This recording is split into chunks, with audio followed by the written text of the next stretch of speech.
Shalom teman-teman, nama saya Joseph Kristen Sitanggang, saya dari kelas 12 IPA 2. Saya akan membawakan sedikit pengetahuan saya tentang asal-usul kehidupan.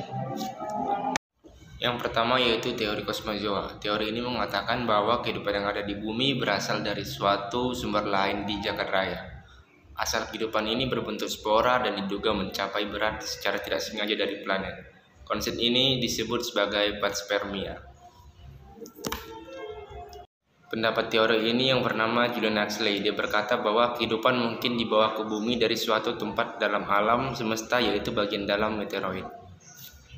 Yang kedua ada teori abiogenesis.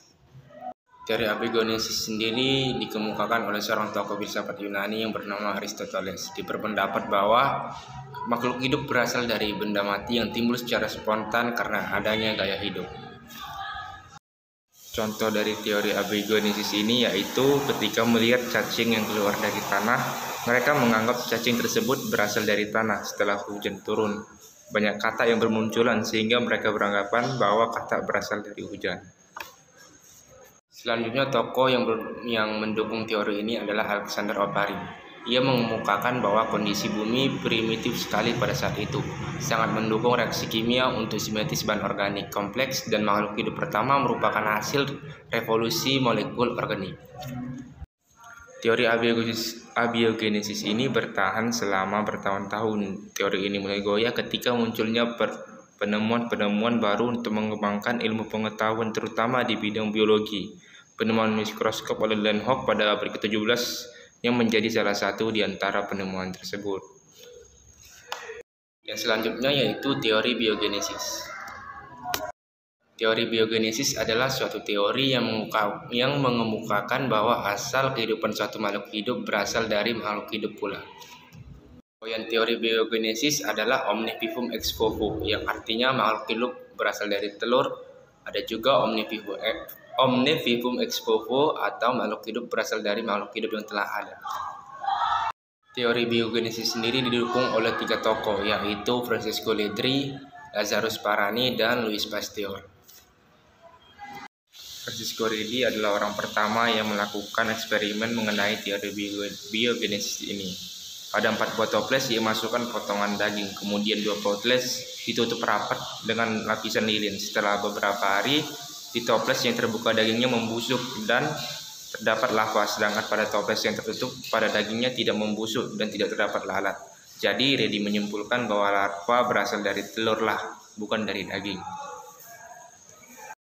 Pendukung teori abiogenesis ini tetap tidak setuju. Mereka berpendapat bahwa karena toples ditutup, daya hidup seperti udara tidak bisa masuk dan menghidupkan larva. Oleh karena itu, Redi mengadakan eksperimen kembali dengan 2 toples. Pada keduanya diisi potongan daging. Toples ditutup dengan kain kasa, sehingga udara tidak dapat masuk.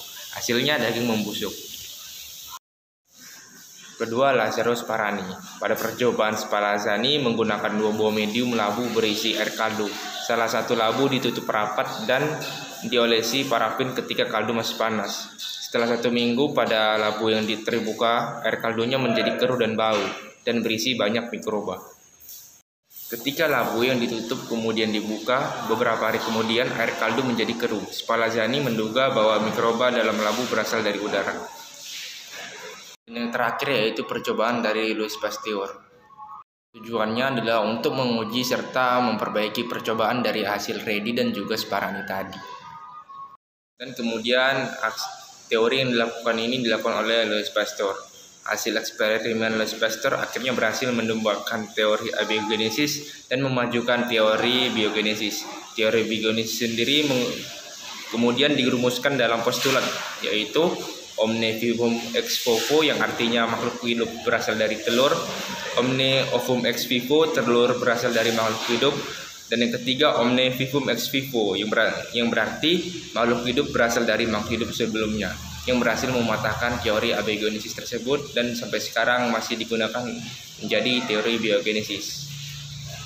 Sekian dari saya pengenalan materi tentang asal-usul kehidupan biologi kelas 12 IPA 2. Semoga teman-teman dapat mengerti apa yang saya sampaikan dan dapat berguna bagi teman-teman sekalian. Sekali lagi saya mengucapkan minta maaf jika ada kesalahan kata yang saya gunakan. Hanya ini yang saya sampaikan. Shalom.